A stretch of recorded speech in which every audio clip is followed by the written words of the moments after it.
Hello, welcome to Catholic Life, ordinary people with extraordinary faith. I'm Deacon Moscona. Thank you for joining us today. Today we have a very special show, and it's almost a memorial, but it's really a celebration of sorts.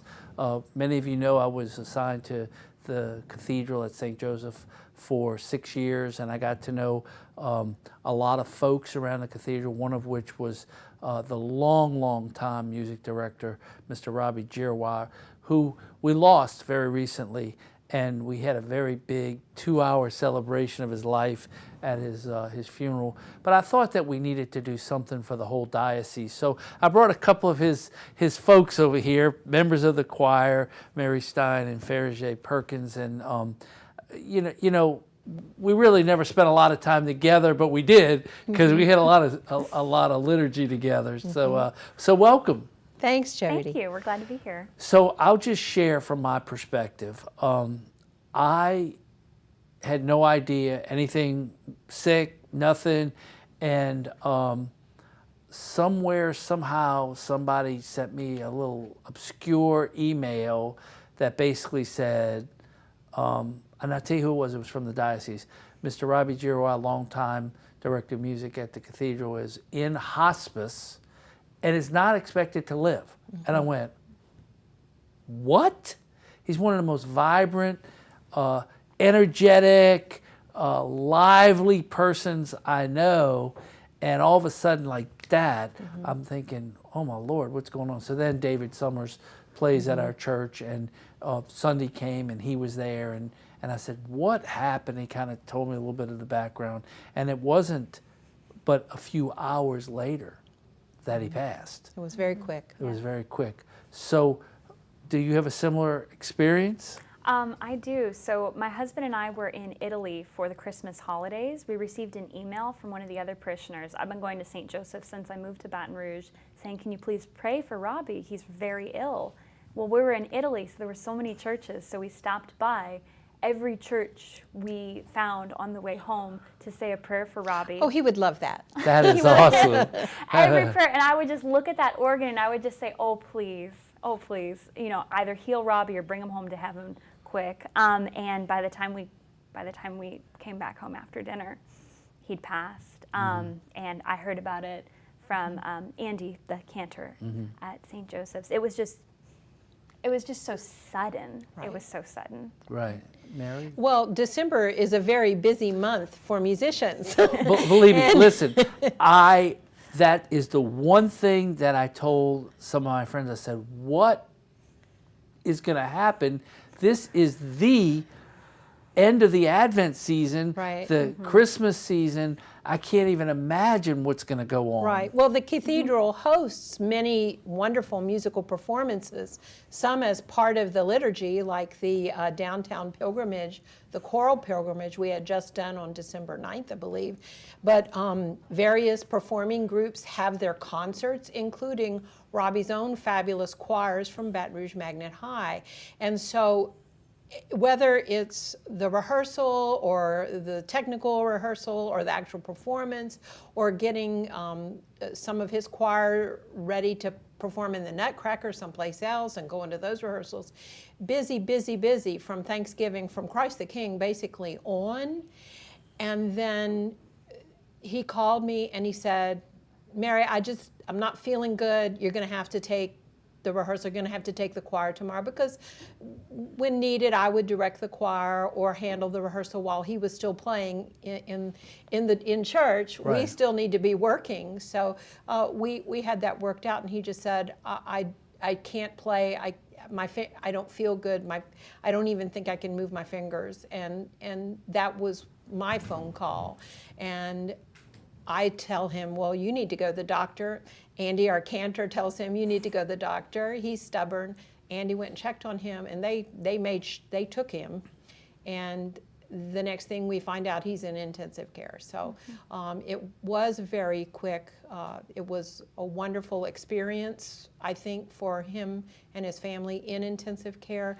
They were so wonderful to let the students come in and visit. When I popped over, the students were taking turns going in and out, because A choir community is very close. You spend a lot of creative energy. You're focused on a common goal. There's a lot of, there really is a lot of energy behind it. And the choral singers from Baton Rouge Magnet High, in addition to the choral singers and the other musicians at the cathedral, we've worked together so many years. And when you are laser focused on a common goal, you know, there's a bond that you don't get in a different kind of job or a different kind of teaching. So experience. It's not one person at the front of the class, you know, spouting something out and then grading a test. It's a totally different experience. So letting the kids have the opportunity to come in and speak to him, pray for him, that was a gift I know that they will really remember and appreciate. And it was wonderful for the rest of us to be able to spend that time. That is great. Now, Farja, you mentioned you've been going to cathedral since you moved to Baton Rouge. How long ago was that? I moved to Baton Rouge in 2014. I moved downtown, didn't know a soul, and so I moved on a Saturday and went to Mass on Sunday. And I was at the cathedral because it was a block away from my apartment, and I was just transported by the music. You know, the organ, that beautiful Providence organ, the big gallery organ, was playing, and it was ordinary time, the vibrant green vestments and Andy singing. And I just knew, oh, I found my church. I can walk here. I love the preaching. I love the music. And I met Robbie that day, and he invited me to come and sing. Awesome. Well, that is great. And of course, you don't need to tell us how long, but it's been a long time. It was the 70s. So Robbie was the director for 30... At least 32 years, I believe. 32 years. So I was already in the choir when he arrived. He arrived as our organist and then later became the director of the choir as well as the organist. And he was always absorbing. He did not grow up as a singer. He did not grow up in a choir, but he learned, he listened, he paid attention to what other choirs were singing, whether they were liturgical choirs or high school choirs or college choirs, or eventually when we had the YouTube, whoa, the world was his oyster. He was always enjoying King's College, and you know, there were the special choirs that he loved, and he would listen to them and see what would scale to our situation. So he was always learning. I do so appreciate that about him, because I grew up singing since I was 3 years old in a choir, and so liturgy comes naturally to me, but he came from a different discipline, from percussion, because piano is percussion, Right. and then the organ, which is not necessarily choral. So it was a really fun learning experience for many, many years. So you were then there when we got Providence. Yes, yes. The choir, we raised our own money for our own rank, and he was part of that. There were various different iterations of fundraising, but the bishop really wanted it to, instead of one giant donor just writing a big check, he really wanted that aspect of that it is a grassroots project that represents all of us. So it was lots and lots of little donations and little works of mercy and little works of fundraising. And the choir was part of that for our own purpose, and then we would sometimes perform and someone would donate to the organ fund because of that. So it was so fun, the whole process designing or bringing back the organ loft, because when I first came to the cathedral, there was no loft. All that was, it was the 70s. They put the loft back, they figured out a way to get the organ in there, and it was a wonderful process, and that was Robbie's baby. So there's a lot of parts of this, and how things work in the environment that you're talking about. For example, Father Frank was there at the time. Then his mama dies, and he does the funeral at the cathedral with Providence. that came while he, you know how I got goosebumps thinking about that day, because I remember, and then Robbie's playing, and it's like all of this stuff kind of is woven together into the character of what goes on at the cathedral, which many, many people don't even understand. That's right. It is a special place, Deacon Jody, and you know, the old children's thing, here's the church, here's the steeple, open the door, see all the people. So the cathedral is, of course, the people that worship there, the people that work there, the wonderful clergymen that we've had there over the years. But I know, as someone who works with public buildings, the building allows you to do things. And the cathedral, we had a good time when in 1991, I believe it was, we celebrated the 200th anniversary of the cathedral, and we beat out New Orleans. So it was kind of like we were older than New Orleans. That was a fun thing for a little throwdown between a different congregation, from one cathedral to the other. But that whole idea of the history of the church, it used to be called Church Street. I know Father Uter did the book, and I enjoyed going through that book and saying, oh, I know this, and this is the history of Baton Rouge, it's the history of the church. As a musician, the history of the church is the history of modern music. You know, they're all connected. But the ambiance of the church, the acoustics of the church, the ability to use the musical instruments that we have, whether it's something that you play with your fingers or you sing with your voice, can transform the liturgy. And that's our role. It's not to be a concert. It's to help move the liturgy and help the congregation and help the celebrants, you know, get in the right spirit. So it's so wonderful being part of the music ministry. We get so much more than we give. So we're going to take a short break, and then we're going to come back and continue, okay? You're watching Catholic Life, which is ordinary people with extraordinary faith. We're talking about what goes on at the cathedral, and in memory of Robbie Gioir, who was the longtime director. Stay with us. We'll be back right after a short break.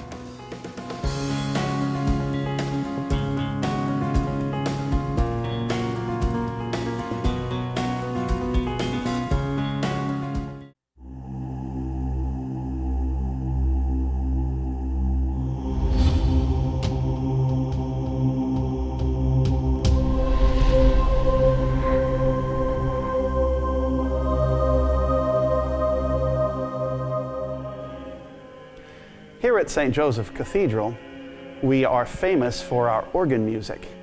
We have 3 pipe organs here at the cathedral. The large one, which you see used on Sunday when you watch the TV Mass, but we also have 2 smaller ones. This one here is easier to show you, for example. I wish I could play, I don't. But I do know a few things about pipe organs. They're complicated. How to get music out of all of these pipes. Now, of course, they do easily make music, but that is a far cry from making the various pipes play in harmony with various chords. But it enhances the prayer and worship and aids the singing so much. Let's face it, who doesn't admit that music adds to their prayer? The organist who does play the organ here at the cathedral, Mr. Robbie Gioir, is most accomplished, not just playing the organ, but he's also mastered a talent that I think I have. He gets to ring the bell at the consecration of the Mass. Pretty complicated, don't you think? In any case, visit the cathedral, come to us, pray with us. Try to be an active member of the Diocese of Baton Rouge by discovering its mother church.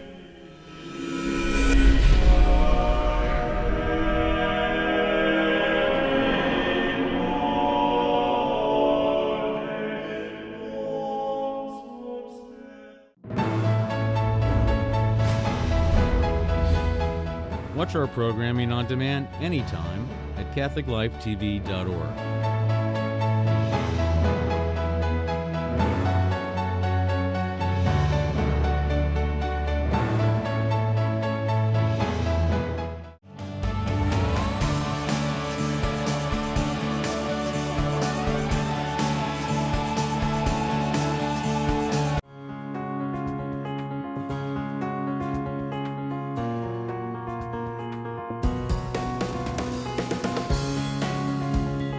Welcome back.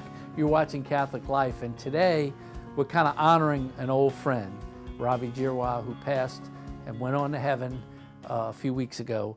And two of his choir members that were left behind, sort of, are here with us. And we've been talking about not just Robbie, but the legacy, the cathedral, the music, the ambiance, the place, the stuff, the music, and what all that means. And you know, Mary, before we took the break, you were saying how the music fuels other things. Mm-hmm. And your testimony is fantastic, Farage, because when you say, I was here for one day and I walked a block away, and you were just sucked into it, mm-hmm. you know, and look, now you're a big part of it. Well, I think, though, the music was always so intentional. If it was, you know, if it was in Lent, it was completely different music so that we could really truly engage in the Lenten liturgy. If it's ordinary time, the music was about growth, was about growing that green in the ordinary season. Easter, the music was so jubilant, and it really, I think as a parishioner, it's so nice to walk in, and as the music is praying, and the liturgy is praying, and the Mass is praying, and Jesus is with you there the entire time, praying with you, and it's a really beautiful experience to be able to sing in the choir, though, because then you're praying twice. Because as you're rehearsing the music, you're thinking about, what does this mean liturgically? How does this worship God with this music? And then you're able to worship with the congregation. And it's just, Robbie really had a gift for, he would select some of the pieces. So as the priest was walking up towards the altar, the music would be an old Gregorian chant that spoke to what he'd said that day. There was one time, I don't know if you remember this, Mary, the bishop was talking about the psalm, "As the deer that longs for running water, my soul longs for you, O God." And Robbie turned to the choir and he said, "We know that piece." And even though we didn't have the music, we knew it. And so as soon as he'd finished his homily, where he'd referenced that scripture, the choir was then able to sing this psalm in beautiful harmony, and the congregation was able to really take that message from the homily and really meditate over it through the music. And that intentionality he brought to the music, being able to encourage the congregation to more prayer, to more worship through the music. Because the music would add layers, it would add punctuation, Exactly. emotional punctuation, but we've been so gifted with our clergy who knew music, loved music. So if Robbie was famous for what we call noodling, that's that improvisation. It's kind of like fill-in music. Okay, we've got a little bit of time. Deacon Jody's walking over there. I'm going to play something. And he would source. If he was a rap star, he riffed. But he would source the correct Gregorian chant. So it might be Victime Pascali Laudes, or it might be a Hodie. It might be whatever. And the priest knew what he was doing, and that adds a little extra, I'm getting a little support here, a little buoyancy, a little other layer that I'm building on my message. Mm-hmm. So he was the king of the noodlers. I've never seen a better noodler in my life. And it is a God-given talent to be able to just pick up and then do stuff. And y'all, the organ is not the easiest instrument to play. You know, you're practically pulling stops with your nose, you're playing with your feet, you're moving things around, and then, the music, and then you're looking in the mirror to see what's happening behind you because you got to keep track, because you have some jobs to juggle up there. It's not just, let's make pretty music. It's got to fit the liturgy. It has to serve the liturgy, which means we have to be paying attention. Mm-hmm. Right. I can remember being in a sacristy, and Bishop Munch would be there, and he and Robbie would be having conversations. And look, I've been playing music all my life. I had no idea what they're talking about. They were at a higher level. But it was all about some sophisticated piece of music that the bishop had heard when he was, somewhere else, and he brought the actual music back. He had given it to Robbie. Robbie had practiced it, and they were conspiring to figure out how they were going to use it. That's right. Sometimes we'd turn around and there would be the bishop in the choir loft, with something and doing just that. How can I build this? How can I work this in? And as Faroche said, an intentional, proper way. Because intentional is my favorite word for the year. It's got to support the mission, or it's sound and fury, signifying nothing. Absolutely, absolutely. So where we go from here is a question that a lot of people have talked about, mentioned, asked in passing and intentionally. And I know we had this conversation off air about how y'all have a meeting coming up, and who knows, and they might be in my... I'm just going to tell you, nobody's going to replace Robbie. No. Not in the way Robbie was. Now, it could be a new, better version, It'll be or different. it could be just a different model. But clearly, the cathedral, to continue to function with the kind of liturgies that we're used to, it's going to take a very special person. Right, because we've been blessed. We have the wonderful resources of good singers. We have a wonderful music library. We have wonderful instruments. We have access to wonderful musicians who want to, and we have a wonderful space in which to make music. Not all spaces lend themselves. Right. So we have all these wonderful things going for us. But what to get to the next level? So Father Paul is going to take his time and figure it out. The choir will start Soon. Soon, so that we will certainly be ready for Lent. We'll be rehearsing very soon and figure out what we can do a cappella wise. We love to sing a cappella. The older the better, we love the Vittoria and the Palestrina. We'll do modern music too, but we're known for a certain kind of classical sound, and we have the voices to do it. So we'll be ready to get us into Lent, and then by Easter, where we really ramp it up, just like at Christmas. There are very strict liturgies that we try to support, and to me, that's the Triduum is my favorite. Oh, absolutely. 3 day. It's just So everybody's. we'll have to see what we can do, how we'll do that. We'll be hearing from Father Paul very soon about that. Yes. And we do have, I know, David Summers plays David's at St. been playing, Teresa. yes. And I remember he was at the cathedral, sang then he with was us. gone. And when he came back, I had a conversation with him, and I said, well, where'd you go? He said, I went to University of North Texas. And I said, well, why did you go there? He said, because Robbie said it was like the best organ training there is, and so I went.